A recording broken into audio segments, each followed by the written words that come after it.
ఒకటే లక్ష్యం. మహిళా సాధికారిత అంటే ఏంటో ఈరోజు చూపించినటువంటి ప్రభుత్వం జగన్.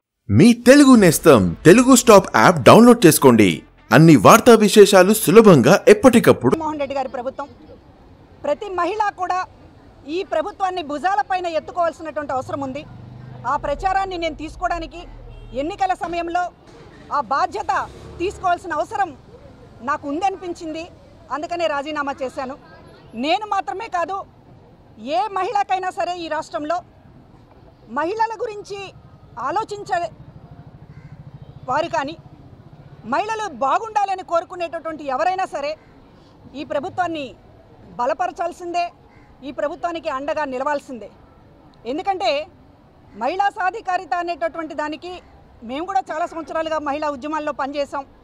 అనేక సంఘాలలో రాజకీయాల్లోకి రాకముందు మహిళల కోసం పనిచేసాం. న్యాయవాదిగా నా దగ్గర ఉండేటటువంటి కూడా మహిళల కేసులే ఉండేవి. కానీ మహిళా సాధికారిత అనేటటువంటిది పల్లె ప్రాంతాలలో 80% ఏదైతే ఆధారపడి ఉన్నారో అక్కడ దాకా చేరాలి అని అంటే ఇప్పటిదాకా మాటలకే పరిమితమైంది. ఏ ప్రభుత్వమైనా సరే, చాలా ప్రభుత్వాలు చూసాం, చాలా వ్యక్తుల్ని చూసాం, పార్టీలని చూసాం. కానీ సాధికారిత అనేటటువంటిది ఒక ఇంటికి చేరినటువంటిది. ఇవాళ కుటుంబంలో కేంద్రం స్త్రీ అనేటటువంటిది చాటి చెప్పినటువంటిది జగన్మోహన్ రెడ్డి గారి ప్రభుత్వం. స్త్రీ చుట్టూ తిరుగుతోంది ఇవాళ ప్రభుత్వం. స్త్రీ చుట్టూ పథకాలు తిరుగుతూ ఉన్నాయి. స్త్రీ చుట్టూ సమాజం తిరుగుతూ ఉంది. మహిళ ఇవాళ అన్నిటికీ కేంద్రం అనేటటువంటిది చాటి చెప్తూ ఉన్నప్పుడు ఈ ప్రభుత్వాన్ని కాపాడుకోవాల్సినటువంటి బాధ్యత ప్రతి మహిళ పైన ఉంది అనేటటువంటిది ఈరోజు నేను మహిళా ఉద్యోగుల సమక్షంలో ఒక సందేశాన్ని ఇవ్వడానికే ఇక్కడికి వచ్చానని మీడియా వారికి తెలియజేసుకుంటున్నాను.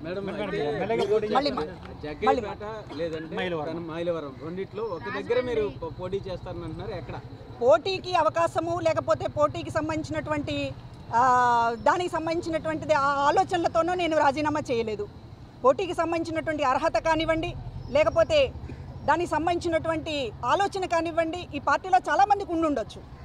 కానీ అది ఈ రోజున గీట్రాయి కాదు. వ్యక్తులుగా కొంతమంది నష్టపోయి ఉండొచ్చు. ఈ పార్టీలో వ్యక్తులుగా సరైన న్యాయం జరగలేదని జగన్మోహన్ రెడ్డి గారి కుటుంబ సభ్యులు కూడా కొంతమంది అనుకుని ఉండొచ్చు.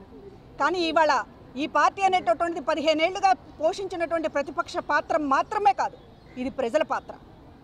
సమాజంలో ఎప్పుడూ లేనటువంటి విధంగా రాజకీయాలను కానీ, సమాజంలో మహిళల స్థితిగతులను కానీ, పేదవాళ్ల స్థితిగతులను కానీ మార్చడానికి ఒక మహాయజ్ఞంగా 15 ఏళ్లుగా కొనసాగుతున్నటువంటి దీంట్లో వ్యక్తులు ఎప్పుడూ ముఖ్యం కాదు.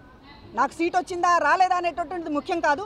నా బాధ్యతని ఈ రోజున నిర్వర్తించాల్సినటువంటి అవసరం మహిళల కోసం ఉంది, సామాన్యుల కోసం ఉంది. మనసున్నటువంటి ప్రభుత్వానికి మద్దతు తెలియచేయకపోతే అది అన్యాయం అవుతుంది అనేటటువంటిది అది ప్రతి ఒక్కరూ ఆలోచించేటట్టు చేయడమే నా బాధ్యత అనుకుంటున్నాను. పార్టీ ఆదేశిస్తే పోటీకి సిద్ధమా? పోటీకి సిద్ధం, దేనికైనా సిద్ధమే. పార్టీ ఆదేశించినా ఆదేశించకపోయినా కొన్ని బాధ్యతలు నెరవేర్చడానికి సిద్ధంగా ఉన్నాం. అన్ని పరిస్థితులు కలిసి వస్తే జగన్మోహన్ రెడ్డి గారు తప్పనిసరిగా ఆలోచిస్తారు. కలిసి రాకపోతే ఈక్వేషన్స్ కావచ్చు, లేకపోతే బలాబలాలకు సంబంధించినటువంటి విషయాల్లో ఏదైనా ఒక కుదరకపోవచ్చు తప్ప అవకాశం ఇవ్వాలనేటటువంటి ఆలోచన ఆయనకి ఎప్పుడు ఉంటుంది. పార్టీ ఆదేశించి మిమ్మల్ని ఎన్నుకోమంటే ఏ చూస్తుంటారు? ఏ నియోజకవర్గం ప్రస్తుతానికి ఇది అసలు ఊహాజనితమైనటువంటి విషయము. ప్రస్తుతానికి పోటీ అనేటటువంటిది ఆ కాన్సెప్టే లేదు. ఖచ్చితంగా నాకు సంబంధించినటువంటి ఒక బాధ్యతగానే దీన్ని తీసుకుంటున్నాను తప్ప పోటీకి సంబంధించినటువంటి ఆలోచనతో కానీ, లేకపోతే అవకాశం వస్తుందనేటటువంటి దాంతో కానీ నేను తీసుకోవడం లేదు. ఇప్పటిదాకా మీడియా వారందరూ కూడా నాకు చాలా సహకరించినందుకు, మహిళా కమిషన్ చైర్పర్సన్గా మీరు అనేక మంది సహకరించారు. ప్రతి ఒక్కరికి ధన్యవాదాలు, కృతజ్ఞతలు. జగ్గైపేట నా ప్రాంతం కాబట్టి, నేను పుట్టి పెరిగిన ప్రాంతం కాబట్టి అనుకుంటారు. అంతకుమించి రాష్ట్రంలో మీరు నేను మీ వల్ల కావచ్చు, జగన్మోహన్ రెడ్డి గారి వల్ల కావచ్చు, రాష్ట్రంలో నేను తెలియని ఈ ప్రాంతం ఏది?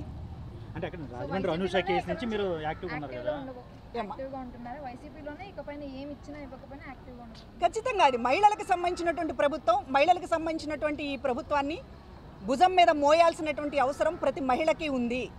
అందులో నేను ముందుంటున్నాను. నేను ఈరోజు సిద్ధంగా ఉన్నాను. Thank you.